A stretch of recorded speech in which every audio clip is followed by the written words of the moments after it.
On estime à 200 000 le nombre de personnes vivant avec le VIH en France.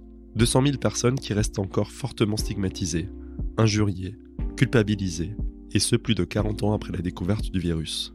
200 000 personnes à qui on prête allègrement un mode de vie délétère, sans rien connaître de leur histoire, ni même de la transmission du virus. Or, dans de nombreux pays occidentaux, il est depuis quelques années possible de vivre avec ce virus grâce à des traitements efficaces. La séropositivité au VIH n'est plus une condamnation à mort. Ce n'est malheureusement pas le cas dans toutes les régions du monde, posant la question de la solidarité internationale. Nous recevons aujourd'hui Nicolas, connu sur les réseaux sociaux avec son compte Super Séro, qui nous parle de sa vie avec le VIH sans le banaliser, et son combat pour un changement de regard de la société. Vous écoutez Les Mots Bleus, un podcast de Place des Sciences. Bonne écoute.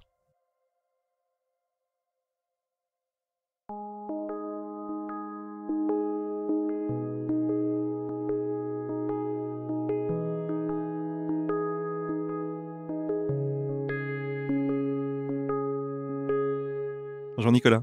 Salut. Merci d'avoir accepté mon invitation à participer à cette émission. Merci à toi de m'avoir invité. Donc, je t'ai invité pourquoi ? Parce que tu es actif sur les réseaux sociaux, notamment parce que tu vis avec le VIH. Et tu es donc un activiste de ce domaine-là pour la meilleure reconnaissance des personnes qui vivent avec le VIH et pour contrer la stigmatisation qui persiste aujourd'hui. Est-ce qu'en un mot, une image, une métaphore, tu pourrais résumer en fait à ta façon ce que ça fait aujourd'hui de vivre avec le VIH ? Alors, c'est pas mon image. Je vais reprendre l'image de quelqu'un avec qui on avait échangé, qui m'avait dit avoir le VIH, c'est comme être un phénix. On a l'impression qu'on brûle entièrement et on renaît de ses cendres à nouveau. Est-ce que tu veux bien nous partager un peu de ton histoire et de nous raconter en fait comment tu as découvert justement ta séropositivité et comment ça s'est passé les premières années ?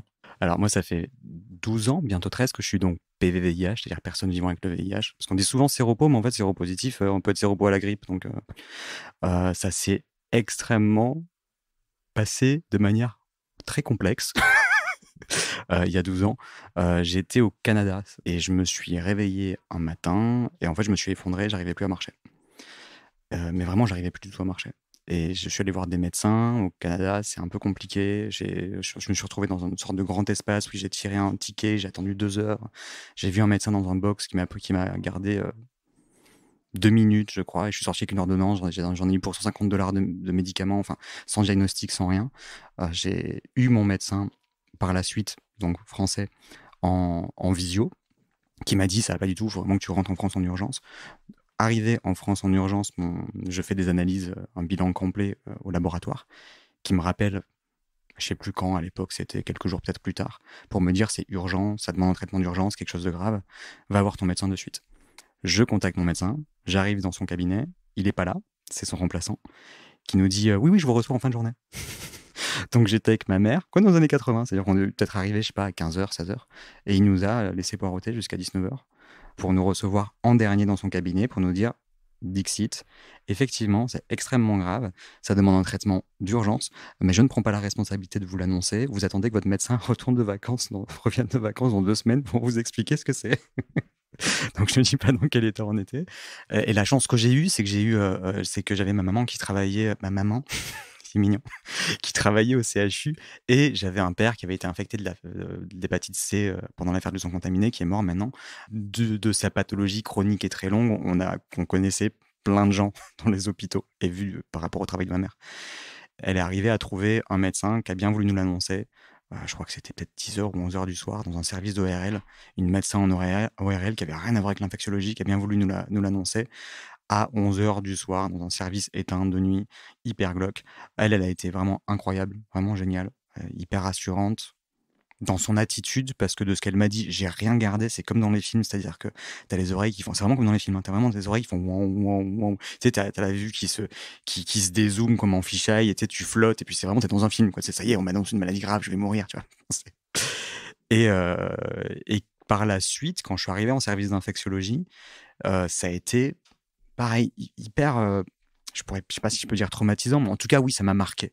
Je me suis retrouvé face à 3 médecins extrêmement froids, extrêmement distants, avec un comportement de gravité, enfin, dans le regard, dans l'expression. Comment dire ? Ils avaient un comportement et des injonctions contradictoires, quoi. C'est-à-dire qu'en même temps, c'était grave, en même temps, c'était pas grave. Et la question, c'était comment vous vous sentez ? Je dis ça va. Enfin, je sais pas trop. Moi, je suis très peu informé sur le VIH. Je sais qu'il existe des traitements. Bah, je suis plutôt reconnaissant qu'il existe des traitements parce que je suppose que pour qu'il y ait des traitements aujourd'hui, il y a des gens qui ont dû en tester avant que ça fonctionne. Donc, je suis plutôt reconnaissant. Et j'avais répondu, voilà, je pense que je vais faire avec. Et puis, je pense que surtout, ce qui va être compliqué, c'est socialement. Et je suis assez, même aujourd'hui, je me trouve que j'étais assez fier de ma réponse. Même aujourd'hui, tu vois, je trouve qu'elle est hyper sensée. Je me suis dit, ouais, tu vas rester, tu vois, les pieds sur terre. Et les médecins m'ont répondu, oula, mais c'est très grave ce que vous dites, c'est très inquiétant, il faut absolument que vous ayez voir le psychiatre. Voilà. Et suite à ça, on m'a dit aussi, ouais, alors maintenant, surtout n'en parler à personne. Hein. Et donc, il y avait ce truc de la chape de plomb, une chape de silence, et puis un truc de oulala, il faut vraiment que vous alliez mal, vous allez trop bien, c'est pas normal d'aller bien comme ça, avec en même temps aucune information. C'est-à-dire que par la suite, j'avais des informations très floues quand je demandais à mon médecin, mais c'est grave, je vais mourir. Moi, j'ai attendu 6 ans pour qu'on me dise que j'allais pas mourir. Pendant 6 ans, on me disait, ça va aller. Ah, ça veut dire quoi, ça va aller? Ça va aller, ça veut dire quoi? Ça veut dire je meurs dans 5 ans, dans 10 ans, dans 15 ans? Ça veut dire quoi, ça va aller? Ça veut rien dire, quoi, ça va aller. Donc pendant des années, je me suis arrêté avec ça va aller, mais n'en parler à personne. Et quand je montrais à mes médecins que j'allais plutôt bien, on me disait, ouais, quand même, ça y est, c'est pas rien non plus, hein. Ok. Et quand j'allais pas bien, et qu'en fait, je faisais soit une rechute ou que psychologiquement j'allais mal, c'était, ça va, c'est pas la fin du monde. Je dis, ok, bon. Ce que j'ai vécu en service d'infectiologie, c'est très similaire à ce que j'ai vécu d'un point de vue social ou culturel, où il y avait vraiment cette impression que cette pathologie, elle appartenait à tout le monde sauf à moi. C'était une pathologie qui faisait partie du domaine de la prévention. Donc c'était quelque chose qui était très effrayant, qui était très inquiétant. Et même quand j'en ai parlé très rapidement à tout le monde autour de moi, c'était la réaction des autres qui primait. Et finalement, tu te retrouves à gérer la réaction des uns et des autres. Et finalement, toi, comment tu le vis? Qu'est-ce qui se passe? Ça disparaît complètement. T'es un séropositif et c'est tout. Alors après, chacun y va de son petit plaisir. Je n'irai pas critiquer parce que je pense que ils ont eu des biais de réaction que j'aurais peut-être sûrement eu avec d'autres pathologies que je ne connaîtrais pas, donc je ne vais pas jeter la pierre. Mais c'était soit ah mon Dieu, tu vas mourir, je pleure, je te prends dans les bras, enfin j'étais déjà enterré.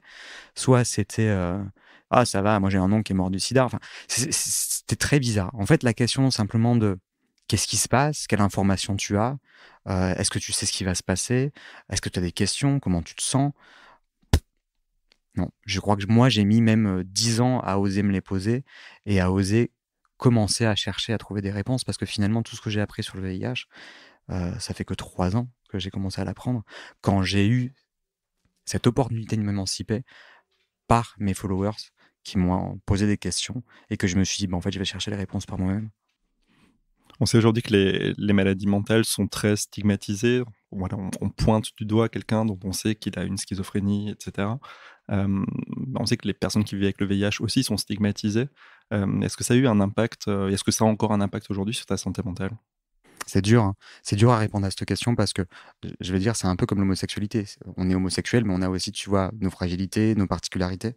Et je pense que le VIH a tellement pris d'importance dans mon suivi médical que je n'ai pas vraiment eu trop l'occasion de me poser des questions sur quelles étaient mes possibles spécificités, tu vois, sur mes sensibilités ou mes... Il y a à peine quelques temps que je découvre en fait que je suis TDAH et que possiblement, tu vois, je suis TSA. Forcément que ça a un impact psychologique. Je trouve que c'est assez proche que ce qui pouvait se passer avec l'homosexualité. Quand en fait tu vis dans un monde où tout le monde nie, la seule image que tu arrives à avoir de l'extérieur, c'est soit que tu es une victime, soit que tu es un coupable, parce que soit en fait, je vais parler vulgairement, soit tu t'as fait une grosse partout en t'injectant des drogues, avec des PD, des toxicos et des trans, et c'est de ta faute, parce que t'es une merde, et t'es en danger du coup. Donc ça serait tellement bien que tu crèves du sida, tu vois. Ou alors, c'est ton mari qui t'a trompé, ouais, ou tu t'es fait violer. Donc en fait, tu es soit une victime, soit un coupable. Ça me fait vraiment penser un peu à Ni pute ni soumise, tu vois, ce truc-là. Et tu es dans deux extrêmes sur une pathologie qui rassemble les deux plus gros tabous qui soient, la sexualité et la mort. Donc c'est très compliqué d'arriver à savoir finalement qu'est-ce que tu vis. Mais forcément, psychologiquement, ça a eu un impact dévastateur parce que tu as ce qu'on appelle des suicides longs, des personnes qui finissent parce qu'ils vivent tellement de stigmatisation et d'isolement social que tu as une sorte de, j'ai du mal à dire suicide social, c'est plutôt un meurtre social, tu vois? Genre de meurtre social qui se met en place et puis tu finis par te laisser mourir en arrêtant les traitements. Et je vais te dire un truc que je dis extrêmement rarement parce que je me permettrai pas de le dire sur les réseaux parce que c'est compliqué, qu'il faut du temps pour expliquer ça. Moi, j'ai toujours parlé ouvertement de ma séropositivité. J'ai toujours estimé que j'avais de la chance d'avoir, des familles qui étaient derrière, d'avoir des familles qui avaient les moyens de me payer les études, que j'avais, un pays où il y a les traitements. J'ai estimé que j'avais tellement de chance que, j'en ai toujours parlé ouvertement. Et donc, je me suis pris mais des mandales, des menaces de mort, des insultes. J'ai quasiment tout perdu. J'ai perdu tous mes amis. J'ai gardé mon ami d'enfance. Et Louis, il y a 2 personnes que je suis arrivé à garder qui sont les plus importantes, bien heureusement. Mais j'ai vraiment fait une remise à zéro. Moi, c'est les études qui m'ont sauvé la vie et mes passions. Mais je rencontrais quelqu'un, j'en parlais, et toutes ces violences que je vivais. Puis au bout de 10 ans, tu te dis, mais en fait, qu'est-ce qui se passe? T'as 30 ans, t'as plus aucune sexualité, t'as très peu d'amis, tu sors pas, tu vis rien, tu vis un enfer total, t'as l'impression d'être une sorte de raclure, de sac à sida qui mérite que la mort, et tu passes ta vie à essayer d'expliquer aux gens seul, sans aucun retour, sans personne qui te dit c'est bien, c'est important. Moi, pendant 10 ans, j'ai tenu seul, quoi, par ma simple conviction. Et à un moment, tu te dis, bah, tu sais quoi, j'arrête les traitements, je crève. Et puis, il crève. Et ça m'est passé mes 2 secondes dans ma tête de me dire, bah ouais, arrête les traitements. Et puis, baise. Et puis, il se passe ce qui se passe et tu crèveras, quoi. Ces 2 secondes-là, de suite, tu vois, je me suis ressaisi en me disant, bah non, tu vois, c'est pas possible. Pendant ces 2 secondes-là, je suis arrivé à comprendre à quel point tu pouvais finalement te brûler et te laisser mourir à cause de cet isolement et de cette violence systémique, culturelle, médicale. Voilà. C'est bien que tu rajoutes justement ce dernier mot de médical.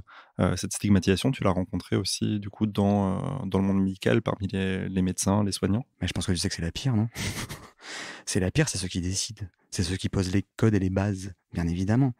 Il y a pas de violence sociale s'il y a pas de violence systémique plus haut, qu'il soit culturelle ou étatique ou médicale.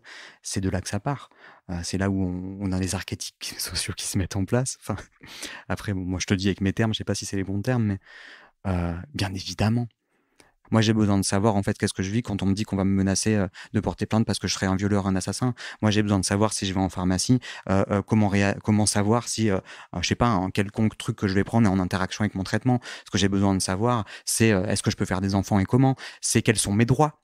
Un truc, tu vois, que j'aurais adoré savoir, je dis à mes infectiologues, mais pourquoi vous me l'avez pas dit? Le simple fait de dire à un patient, vous savez, votre séropositivité, c'est votre vie privée. Vous n'avez pas l'obligation d'en parler dans aucune des circonstances. En parler, c'est une confidence, c'est un coming out, ça vous appartient. Vous le faites comme vous voulez, si vous voulez, de la manière dont vous le souhaitez. Et surtout, la personne à qui vous en parlez, elle est sous le secret de la confidence. C'est-à-dire qu'elle n'a pas le droit de le répéter. Et ça, j'aurais bien aimé le savoir. De me dire, mais en fait, une personne qui va le répéter et l'écrire, ben, je peux porter plainte, c'est mes droits. Ça, j'aurais aimé le savoir. Bah non. T'as pas tes informations primaires. Et puis, alors oui, on te dit, vous avez des questions? T'es bien gentil, j'ai 21 ans, ça fait quoi, 2 semaines que j'apprends que j'ai le VIH, tu penses vraiment que ça fait 20 ans que j'ai réfléchi à un PowerPoint de toutes les questions que je peux te poser, t'es débile ou quoi? Enfin, débile, c'est pas bien de dire ça. Mais c'est absurde. Et finalement, on te pose cette question au tout début, et puis après, voilà, c'est bon, tranquille, on t'a déjà posé la question, t'avais des questions, t'avais qu'à les poser, quoi. Enfin, c'est con. Je sais pas comment ça marche l'hôpital, est-ce qu'ils sont les besoins, tout ça, j'irai pas jusque-là. Mais tu sens qu'il y a un accompagnement qui est en chute libre. On l'a vu aussi avec mon père, l'accompagnement médical qui avait 10 ans, 15 ans, 20 ans. Ouais, c'est plus ça, tu vois, aujourd'hui, quoi. C'est extrêmement court. Moi, je voyais mon infectiologue. Ah, charge virale indétectable, c'est des 4 top. Merci, à dans 6 mois, ciao. Voilà. Mais finalement, comment vous allez? Qu'est-ce qui se passe? Est-ce que vous avez rencontré des problématiques? Est-ce que vous voulez en parler? Mon cul, ouais. Et au-delà de la stigmatisation, on parle de discrimination quand ça se transforme en acte. Est-ce que tu as connu toi-même des situations de discrimination dans le milieu professionnel, dans le milieu des relations amicales, amoureuses, l'accès au logement? Alors, qu'est-ce que j'ai eu? J'ai eu déjà les lettres de menaces de mort par courrier chez ma mère, salcidaïque de merde. Bon, j'ai eu les messages anonymes sur les applications de rencontre, par mail, c'était à peu près la même chose. Hein. Salcidaïque de merde, va crever, séropos de merde, t'avais qu'à mettre une capote, tu vois, sac à virus. Enfin, bon, essentiellement, tu vois, crève plutôt que de plomber des gens, tu vois, assassin, meurtrier. Bon. Je pense que ce qui m'a le plus marqué, c'est quand j'ai arrêté de sortir en boîte parce qu'une fois je sors et puis on me crache à la gueule et j'entends ah, il y a le salcidaïque qui est là. Bon, bah, du coup, j'ai arrêté de sortir en boîte de nuit. Il y a eu surtout beaucoup, beaucoup d'amis qui ont disparu complètement, dont un qui est réapparu des années plus tard pour frapper à ma porte. J'ouvre, il est derrière, il est en train de pleurer, il me dit: «Oui, je viens d'apprendre que j'ai le VIH». Et puis du coup, bah, je l'ai un peu accompagné. J'ai essayé de le soulager et tout ça. Puis en fin de soirée, il me dit: «Tu sais, j'ai arrêté de te voir parce qu'à l'époque, je me disais que vraiment que c'était ta faute et que tu l'avais mérité. Et du coup, bah voilà, j'avais décidé d'arrêter de te voir, quoi». Puis 5 ans plus tard, tu viens frapper à ma porte. Tu vois. Bon, voilà. Euh, oui, au niveau du boulot, tu sens au niveau du comportement, des gens qui veulent pas te toucher, des gens qui s'éloignent, des IDE qui refusent de te toucher, qui mettent 2 paires de gants. C'est comme tu mettrais 2 capotes. Ils te disent bah, vous venez pourquoi? Ça me saoule, les infirmières, à chaque fois. Vous venez pourquoi? Faire des analyses de sang? J'ai du cholestérol. Bah, qu'est-ce qu'on s'en fout? Ça te regarde pas. Et vous? Enfin, tu vois, ils se sont bien vos taux de transaminase? Enfin, je trouve ça complètement dingue, ce truc. Enfin, bon, je sais pas. Demande si ça va bien. Ça va bien? Vous avez passé une belle journée? Je sais pas. Demande pas pourquoi vous êtes là. Mais je suis malade. Je sais pas. Enfin, bon. Et non, c'est pas vrai, je suis pas malade, j'ai une infection chronique, merde.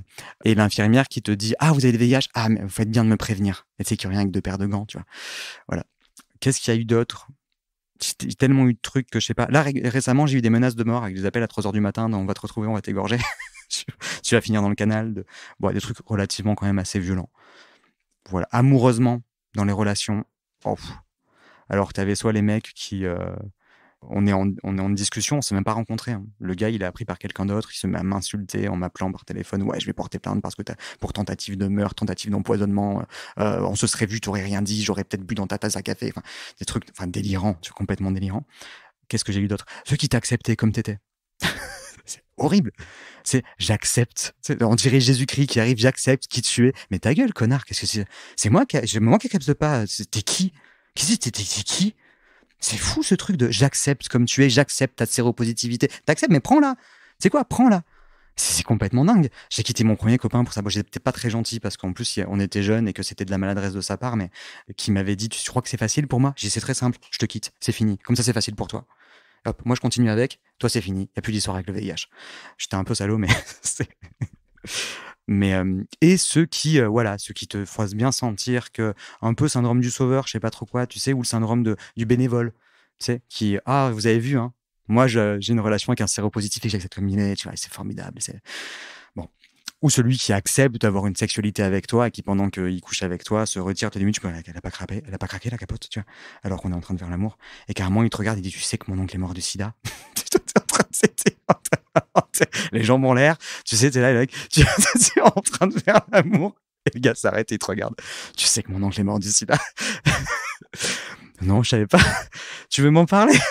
Et finalement, tu te retrouves à faire le thérapeute des uns et des autres. Et je pense que, tu me diras si j'ai une bêtise en disant ça, mais je pense que ça doit être similaire pour plein de pathologies.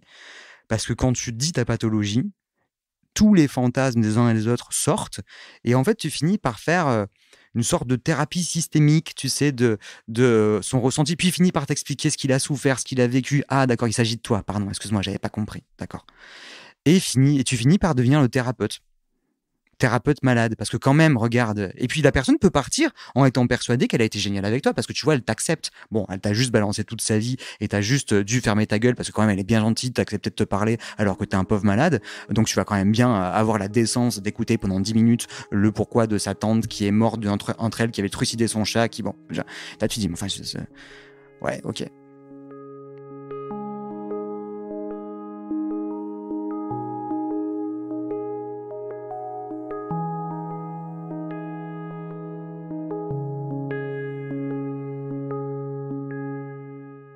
Tu nous as parlé de la violence que tu peux subir, notamment verbale, des insultes, des lettres de menaces.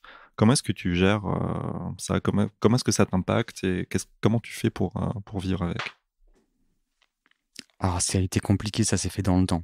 Au début, je pense qu'il y avait tellement le choc de l'annonce que tu pars dans un monde stratosphérique, un peu de coton, merveilleux, cauchemardesque, tu sais pas trop ce qui t'arrive, plus rien n'a de sens, tu comprends rien, donc il se passe plein de trucs, c'est un brouhaha, c'est un vacarme, et puis en fait, tu t'arrêtes à manger, faire caca, dormir, digérer, tu vois, c'était en mode, ok, tu vois, ligne droite. Pendant très longtemps, je pense que j'ai refusé de dire que ça me touchait. J'ai eu un effondrement, je pense, au bout de peut-être 6 ans, parce que moi, pendant longtemps, j'ai refusé de prendre des traitements pour une raison qui est très spécifique et qui est en fait la manière dont mes médecins m'ont présenté les traitements en me disant avec le traitement, vous contaminerez personne. Je vais prendre un traitement pour les autres. Je me suis dit, j'ai 20 ans, je viens d'apprendre que j'ai le VIH et il faut que je prenne un traitement pour les autres. Et ça, j'ai refusé de me dire, non, je suis désolé, je prendrai un traitement pour moi quand je décide de le prendre. Et c'est ce qui a fait que j'ai refusé de prendre le traitement pendant longtemps. J'avais aussi la possibilité, parce que j'avais une charge virale qui était très basse, j'avais les CD4 qui étaient très bons. Et c'est au bout de 6 ans, après une rupture amoureuse, si on peut appeler ça l'amour, non, une rupture relationnelle, que je me suis dit, je vais prendre des traitements, ça sera plus simple, parce que je serai pas contaminant, bon, ça sera plus simple pour rencontrer quelqu'un. Et là, j'avais décidé de le prendre. Et je sentais aussi que mon corps travaillait, j'avais des ganglions qui étaient relativement constamment gonflés, et je me dis, bon, ça suffit, tu vois, je vais un peu apaiser mon corps. Et quand j'ai commencé à le prendre, toi, je te dis ça, mais j'ai envie de pleurer en le disant, mais ça a vraiment été déjà la première fois où je me suis dit, ça m'appartient. Tu vois, c'est mon traitement, je le prends pour moi, c'est ma pathologie, c'est mon histoire.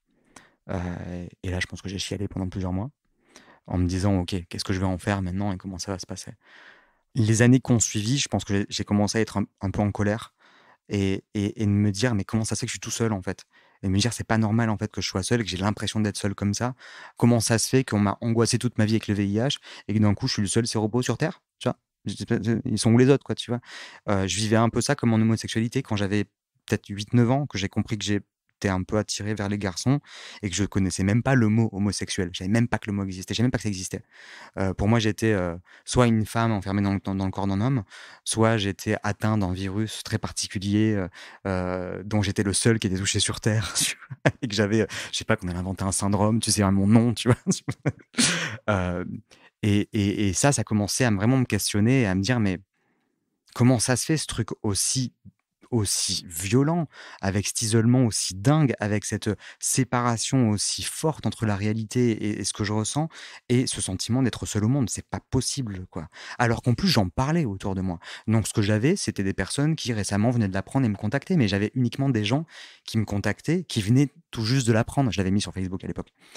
Et par la suite, la violence, je pense que ça m'a forgé. C'est-à-dire que peut-être que j'allais aussi un peu la chercher, un peu comme, tu vois, l'homophobie, en me disant qu'il faut que je me forme, il faut que j'apprenne à la dépasser, il faut que j'apprenne à dépasser ma colère, il faut que j'apprenne à dépasser la colère de l'autre, il faut que j'apprenne à savoir à qui j'en veux et pourquoi j'en veux.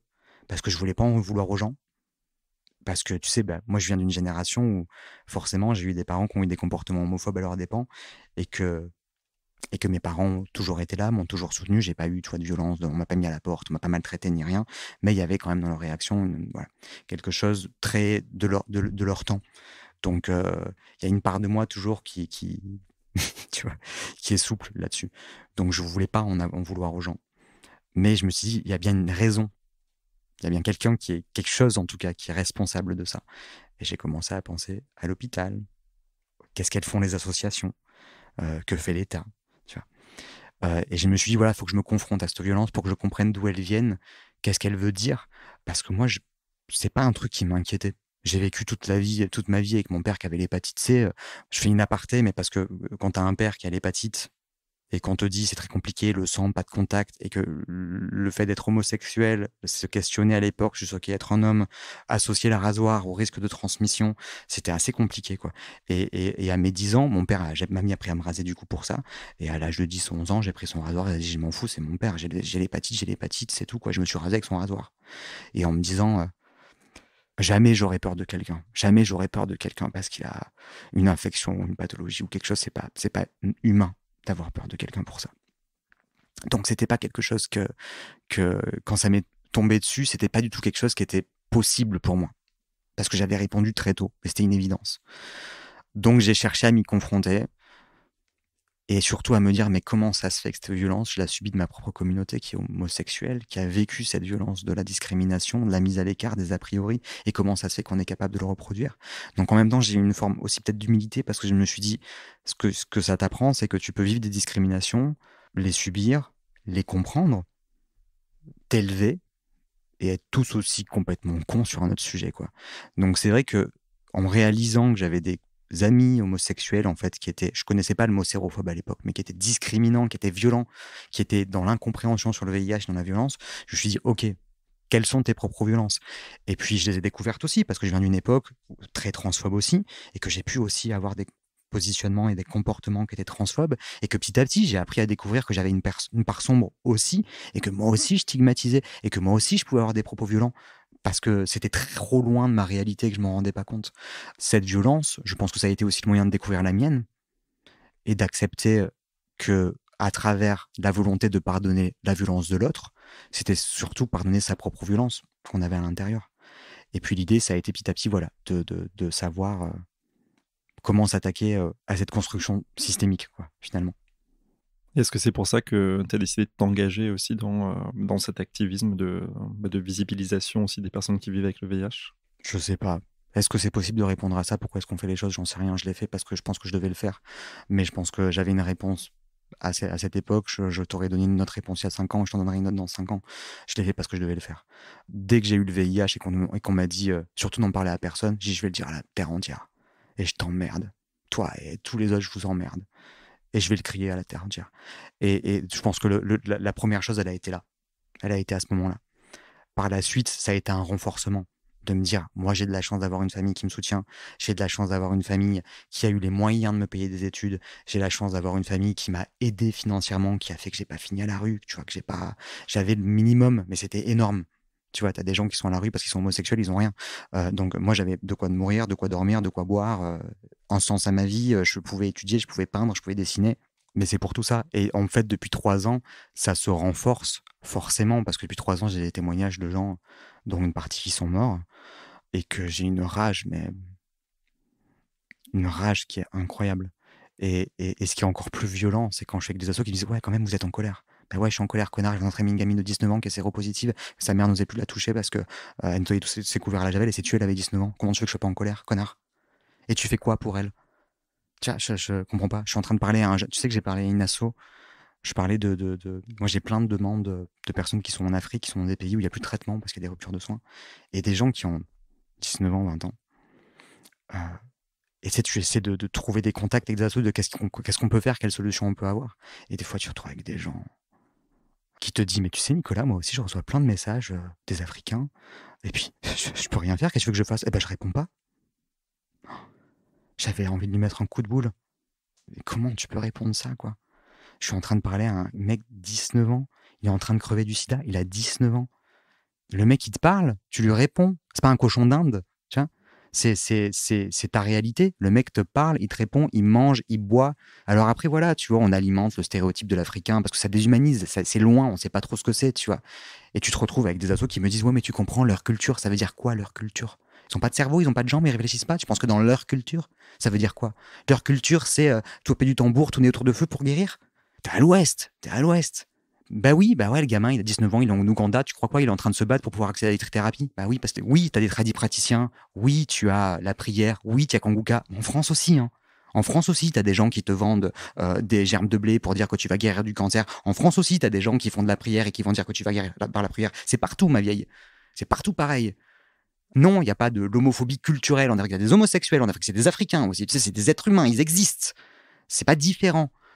C'est ton frère, ta soeur, c'est pareil. Et ça, quand tu as ces trucs de qu'est-ce que je fasse, de toute façon, je sais pas, bouge ton cul. Parce que t'es censé être dans une putain d'association et t'es censé être là pour en fait aider les gens. Parce que t'as réalisé normalement que c'était important et que c'était comme ça qu'on pouvait avancer. Si t'as rien compris et que t'es juste là pour dire ah, moi, tu sais, je suis dans une association pour aider les Africains, ta gueule. Ferme ta gueule. C'est la honte.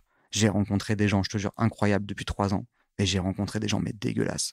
À leur dépend, parce que c'est pas, en plus directement, c'est pas à eux que j'en veux. C'est qu'est-ce qu'ils foutent là? Comment on les a laissés venir ici, ces gens-là? Là, j'ai une asso qui m'a répondu, on pourrait vous aider pour l'accompagnement si on est subventionné. Waouh. Vous me contactez pourquoi, en fait, pour avoir des subventions? Pareil, hein, je racontais un peu ce qui. Il me dit, mais si t'as besoin de parler, vas-y, parle. Et je raconte des gens que j'ai accompagnés qui sont morts, quoi, enfin, que j'ai connus, à qui j'ai parlé, à qui j'ai échangé. Et qui sont morts. C'est des vrais gens. Je sais pas combien il y en a qui sont morts en 3 ans. C'était des amis, enfin, c'était des amis, quoi. Et tu leur racontes ça. Et la meuf a dit, oula, oula, oula, je t'arrête de suite, hein. Moi, je suis pas psychologue, hein. Ce que tu me dis, c'est trop violent, hein. C'est pas à moi de l'entendre. Waouh. Et t'es dans une asso, toi. Je suis tellement en colère. Je suis tellement en colère de ce système associatif où, encore une fois, tu as des gens incroyables et tu as des choses géniales qui se passent. Mais ce que je rencontre depuis 3 ans, c'est un système d'entreprise où tu as des gens qui créent des entreprises. Tu as d'un côté des gens qui trouvent un intérêt politique, de l'autre côté des gens qui avaient rien d'autre à foutre. Donc là, on leur a proposé un poste un peu payé. Bah, c'est pas mal, c'est mieux que rien. Et puis après, tu as les bénévoles qu'on exploite parce qu'ils sont là, ils savent pas pourquoi, ils veulent juste aider. Et en fait, on les exploite et ils savent pas ce qu'ils font, ils savent même pas de quoi ils parlent. Ils sont à l'ouest complet. Et puis tu as ce rouage formidable qui fonctionne parfaitement bien. Et à côté, tu te dis, mais les assos font un travail formidable. Moi, je te le dis, en 12 ans de séropositivité, en 3 ans d'activité, je suis incapable de dire ce que font les associations.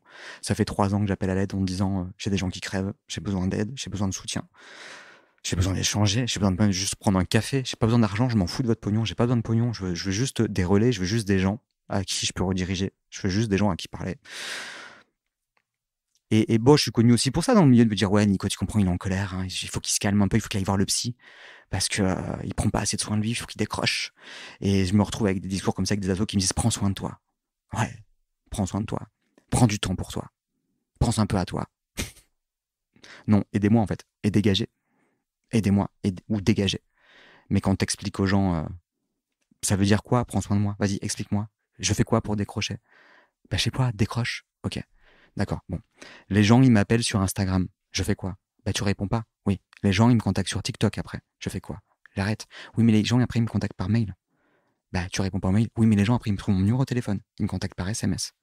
Ah oui, mais coupe. Oui, mais après, ils me contactent sur WhatsApp.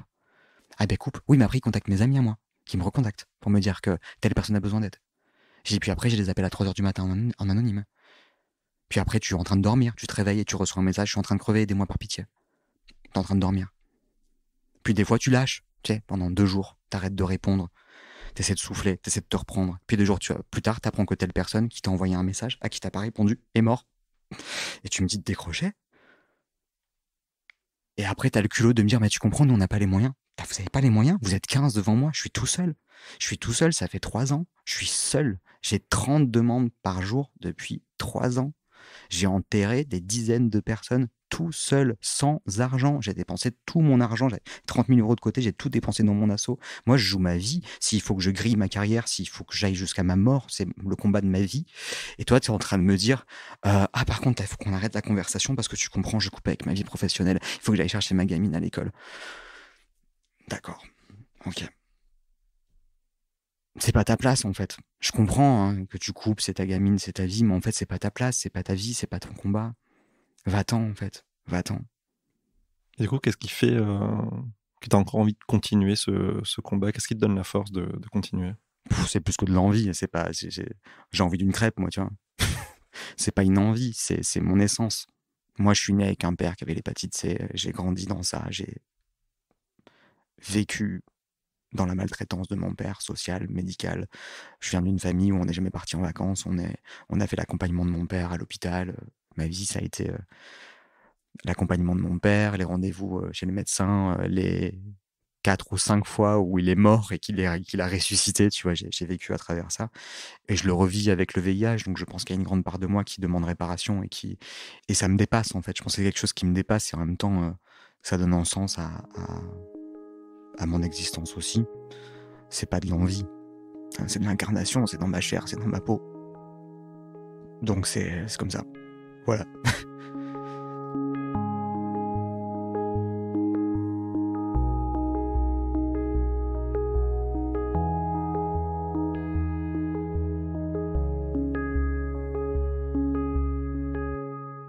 Est-ce que tu as l'impression aujourd'hui que les mentalités dans la société changent par rapport au VIH, au sida, ou est-ce que ça stagne? Bah, ça change petit doucement. Après, moi, j'y crois pas trop. Je pense qu'on a des doxas et qu'on a en fait des règles qui sont véhiculées par une sorte de fusion entre la culture, la politique, les médias, l'économie. Il y a un bon moment, un bon endroit, tu vois. Et puis, il y a un truc qui se passe. Et puis, il y a une sorte d'évidence du collectif qui se met en place. Je pense pas il y aura toujours des trous du cul. Hein. Bah, enfin, tu vois. Il y a toujours des gens qui sont nazis, qui sont pour la peine de mort. Hein. Je veux dire, ça sera toujours des gens. Je pense que ça tourne. Le vent tourne, est-ce qu'il tourne? Je sais pas. J'ai l'impression qu'en même temps, ça s'accélère et que la violence aussi s'accélère. Je pense que il y a des choses qui vont pouvoir être dites, il y a des choses qui vont pouvoir être entendues, et il y a des choses qui vont pouvoir se mettre en place. Et je pense qu'il y a une lutte qui va pouvoir être possible. Par contre, j'ai très peur de la manière dont on mène les luttes aussi aujourd'hui. Je vais dire un truc qui est pas très jojo et qui est pas très optimiste. Je ne pense pas que la société a à un moment voulu lutter contre l'homophobie. Je pense qu'à un moment, aux États-Unis, il y a eu un intérêt économique d'aller chercher le pognon des couples homosexuels qui n'avaient pas d'enfants et qui pouvaient dépenser des thunes formidables dans des super achats immobiliers, dans des vêtements, des fringues, des séries, des voyages. Et que parce qu'il y a eu un intérêt économique, on a ouvert le marché et on est allé chercher le marché des personnes homosexuelles. Et que je pense qu'on est encore dans une société qui est régie par cette économie-là et que ça va dépendre de comment est-ce qu'on pense notre économie. Je pense qu'aujourd'hui, on mène des combats en oubliant ça. Et que tant qu'on n'a pas trouvé un autre modèle économique qui fonctionne différemment que ce système-là, il faut qu'on arrive à l'intégrer dans nos luttes. Et que je pense qu'il faut arriver à dire, OK, lutter contre l'homophobie, pourquoi? Mais parce que ça a une fonction économique, culturelle, politique, d'accès aux droits, qui en fait fera du bien à l'économie française, fera du bien aux droits français pour tous, fera du bien à l'accès à la santé pour tous, etc., qu'il faut apprendre à élargir et à dire celui que vous considérez comme invalide, comme handicapé, comme déviant, homosexuel, trans, j'en sais rien, enfin je m'en fous, ça veut rien dire, hein, je mets tout dans le même sac, hein, mais volontairement. En fait, cette spécificité-là, c'est un citoyen qui a un regard très précis, très particulier sur des rouages dont il est le premier à souffrir, mais qui en fait, si vous l'écoutez et que vous arrivez à saisir cette douleur dans ce rouage-là et qu'on arrive à le retirer, cette douleur-là, le rouage ira mieux pour tout le monde, ça roulera mieux. Un exemple qui est très frappant, un pays où les droits LGBT sont pas respectés, c'est les hétéros qui crèvent du sida le plus. Un pays où les droits LGBT sont respectés, il n'y a plus de mort du sida. Tu vois, par exemple, dans les pays en Afrique, la majorité des gens qui meurent, ce sont des femmes hétérosexuelles. Donc, c'est ça qu'il faut apprendre à dire dans nos luttes. C'est de dire, on lutte par nos spécificités, dans nos souffrances et dans nos discriminations. Mais cette discrimination, vous vous rendez pas compte à quel point elle vous détruise aussi. C'est une lutte commune. Nous, on n'est pas homosexuels qui luttons, ou je suis pas séropositif qui lutte, je suis un citoyen qui lutte. Et dans ma spécificité, à travers mon homosexualité ou ma séropositivité, qui n'est pas citoyenne, hein, je ne suis pas un séropo-citoyen, je suis un citoyen. Dans ma spécificité de sérologie positive ou d'homosexualité, je vais pouvoir pointer du doigt des incohérences pour pouvoir avoir un système qui est meilleur. Tu vois, quand on nous a fait chier sur le mariage pour tous en disant « Ouais, le mariage homo, c'est débile », vous vous rendez pas compte que vous êtes en train de défendre quoi? Le mariage qui est en lien avec l'éducation des enfants? Mais parce que vous avez l'impression que les hétéros, c'est le cas chez les hétéros? Vous pensez vraiment que le nombre de mariages qui est en lien avec les enfants et la majorité de femmes monoparentales vous vous réveillez ou quoi? Ça n'a plus aucun sens, le mariage et l'éducation. Donc, est-ce qu'on pourrait peut-être penser, je sais pas, en contrat de parentalité, penser de la coparentalité, penser les choses différemment? Bien évidemment que ça va dans le sens des droits des personnes LGBT, mais en fait, c'est aussi vos droits à vous. C'est les mêmes droits que tout le monde. Je pense qu'il faut mener les luttes dans un intérêt commun et collectif. On retrouve un peu le même problème pour les troubles psychiques, hein, les luttes qui sont menées par des personnes qui ne sont pas forcément concernées et qui, sans doute par de bonnes intentions, mais qui souvent loupent la cible. Est-ce que tu as l'impression aussi que les mentalités changent aujourd'hui dans ta communauté? Est-ce que toi aussi tu as changé de point de vue sur ces sujets-là, sur les sujets de santé mentale? C'est des questions que je me suis toujours posées très petit, ça. J'ai toujours eu du mal avec. Et puis j'étais très en colère, parce que moi j'ai toujours été très en colère, mais j'adorais la psycho et j'adorais la philo. Et il y a des choses en psycho qui me terrifiaient et qui me gênaient terriblement. Puis moi, c'était à l'époque où on parlait encore de système névrotique, système psychotique, et je comprenais pas. Je me dis, mais comment est-ce qu'on peut, supposons qu'on est névrosé, donc en fait on a créé une grille de lecture névrotique, donc ça n'a pas de sens.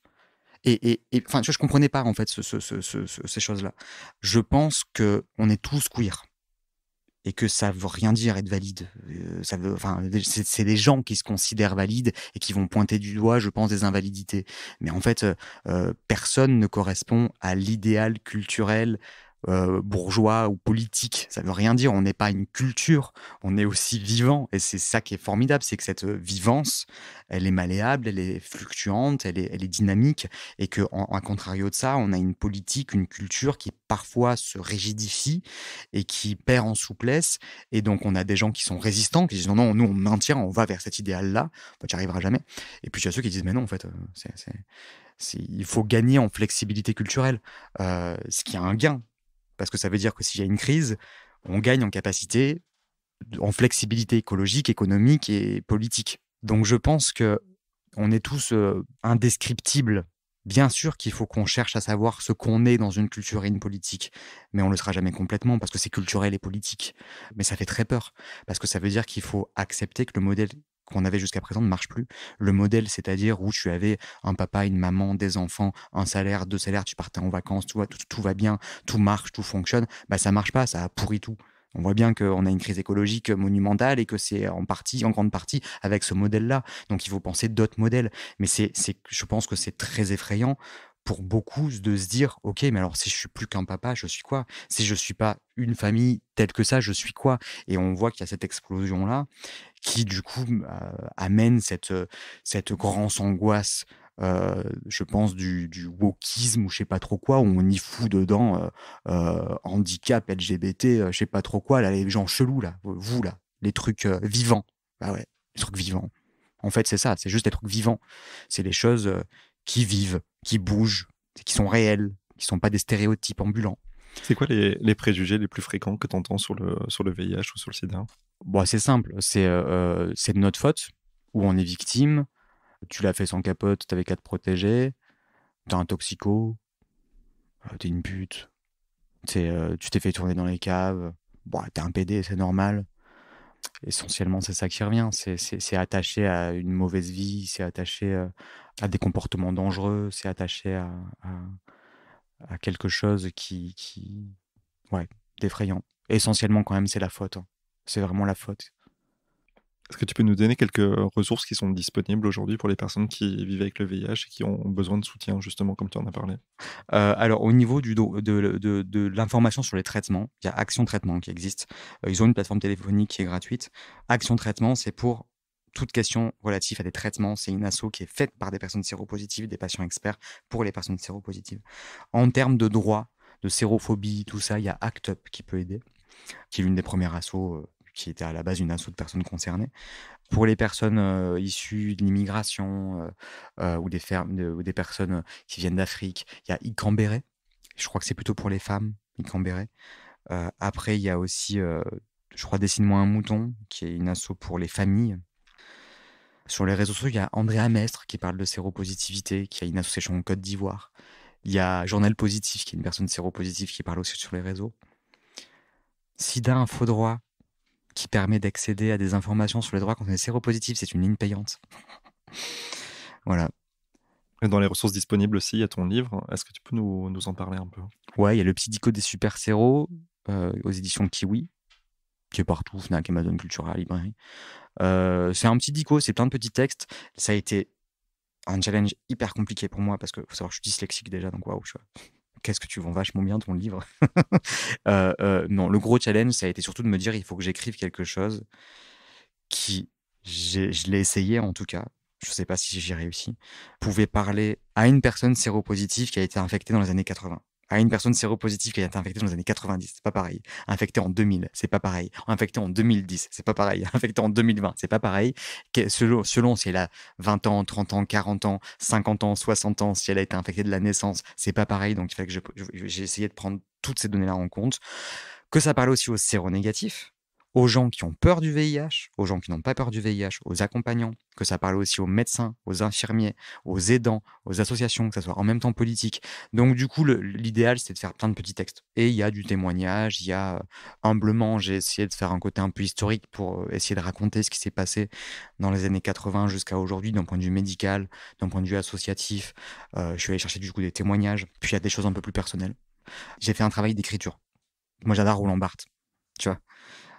J'aimerais réellement être au niveau de Roland Barthes, c'est pas le cas, mais j'aime l'esprit, tu vois, je fais quelque chose de précis, de concret, et en même temps d'essayer d'être dans un style. Voilà.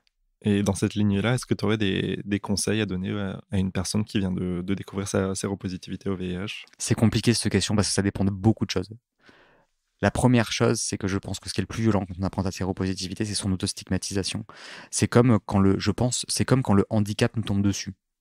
C'est différent que l'homosexualité ou quand tu subis le racisme parce que y a quelque chose qui fait partie de ton histoire, tu vois. Le VIH, ça te tombe sur le coin de la gueule, tu vois. Tu te réveilles pas un jour en disant tiens, je suis noir. Ouais, tiens. Mais le VIH, oui. Tu peux être sérophobe pendant 30 ans et ça peut te tomber en plein milieu sur la gueule. Tu peux être validiste 30 ans de ta vie, avoir un accident, être retrouvé, tu vois, handicapé. Et je pense que c'est ça. Ce qui est très violent, c'est l'autostigmatisation avant de ce que tu vas subir. Et souvent, on se fait tout un monde et j'ai l'impression que parfois, que ce qu'on s'imagine est parfois pire que ce qu'on peut subir. Mais je le dis avec beaucoup d'humilité parce que moi, j'ai eu la chance d'avoir une famille qui m'a accompagné. On va pas parler de VIH. Comment tu le vivrais si demain on t'apprend en te disant vous avez une pathologie, cette pathologie ne va pas réduire votre espérance de vie, elle va rien changer, vous n'allez pas mourir, vous allez vieillir normalement, vous pouvez avoir des enfants, vous pouvez aimer, vous pouvez boire, vous pouvez fumer, en fait vous allez vivre comme avant, mais vous avez un comprimé à prendre par jour. Comment tu le vivrais? Bien, tu vois, je sais pas, tu vois, enfin, c'est con, enfin, on te dit tout va bien aller. Bon, vous avez un comprimé à prendre par jour. Alors, les gens te disent, ouais, mais c'est à vie. Enfin, c'est à vie. La technique, elle évolue. Hein. Maintenant, on a une injection tous les 2 mois. T'as des labos qui nous parlent bientôt d'une injection à vie. Enfin, tu vois, ça avance, quoi. Ben, en fait, il se passe rien, en fait. D'un point de vue médical, il se passe strictement rien. Alors, encore une fois, sans parler, parce que tu as aussi des personnes qui ont des diagnostics tardifs, où ils ont connu une phase sida, où ils ont par contre des copathologies qui peuvent amener à des handicaps, et ça c'est une autre histoire. Mais dans le cas classique, si tu veux, qu'est-ce que tu vas vivre? Ah mon Dieu, j'ai le sida, c'est ça qui te détruit. Ah mon Dieu, j'ai la maladie des putes et des PD, et des trans et des toxicos, et je vais crever du sida dans d'atroces souffrances. Tu vois. Et je suis une merde, et c'est de ma faute. Et si c'est pas de ma faute, c'est de la faute de l'autre. C'est tout ça qui est violent au début. C'est cette question de est-ce que je suis fautif? Est-ce que l'autre est fautif? On me l'a transmis volontairement. Est-ce que je vais le transmettre? Est-ce que je suis fautif? Comment je vais gérer? Mes parents, qu'est-ce qu'ils vont dire? Le travail, qu'est-ce qu'il va dire? Mes amis, qu'est-ce qu'ils vont dire? Donc déjà, au début, je pense qu'il faut se dire, j'ai le temps. Toutes ces questions-là, il va y avoir des réponses très claires, très précises, mais elles vont se faire dans le temps et on va se les construire nous-mêmes dans le temps. Et il faut se laisser le temps. Ça peut prendre 3 mois, comme 15 ans, il n'y a aucun problème et il faut prendre le temps. Notre pathologie, notre temps, notre rythme. Mais surtout au début, c'est de se poser la question, voilà, quelles sont mes autostigmatisations? Comment dépasser cette morale-là? Je pense qu'il faut le dire, c'est pas de ta faute, c'est pas de la faute de l'autre. Personne n'est coupable. Si t'as envie de vivre tranquillement, garde-le pour toi. Si t'as envie d'éduquer les gens, éduque. Si t'as envie d'hurler, hurle. Enfin, fais ce que t'as envie, t'es légitime. Il y a tout à faire sur le VIH. On est au début, mais ce qu'il faut vraiment se dire, c'est que quoi que tu décides de faire à ce moment-là, on est dans une époque, encore aujourd'hui, où c'est parfaitement invisibilisé. Et je mets ma vie en jeu. Que quoi qu'on fasse en tant que séropositif et qu'on décide de faire aujourd'hui, ça va marquer. Ça va marquer dans... Allez, je donne même pas 3-4 ans. Je pense que si aujourd'hui on prend la fourche, on hurle, on passe pour un yo-yo. Dans 3 ans, ça sera différent. On verra les choses différemment. Merci Nicolas d'avoir accepté mon invitation à participer à cette émission et d'avoir partagé ton témoignage avec nous. Bah non, merci à toi parce que si vous n'êtes pas là, on ne nous entend pas. Merci.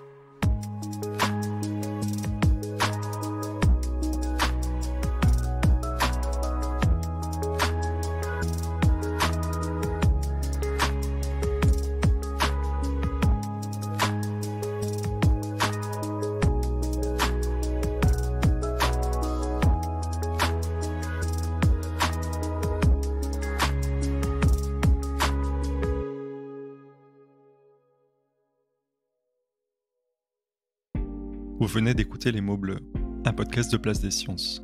L'épisode a été mis en musique et coproduit par Alex Rocher. L'illustration a été réalisée par Manon Combe. Si vous souhaitez nous soutenir, vous pouvez nous laisser 5 étoiles et un commentaire sur Apple Podcast ou 5 étoiles sur Spotify mobile.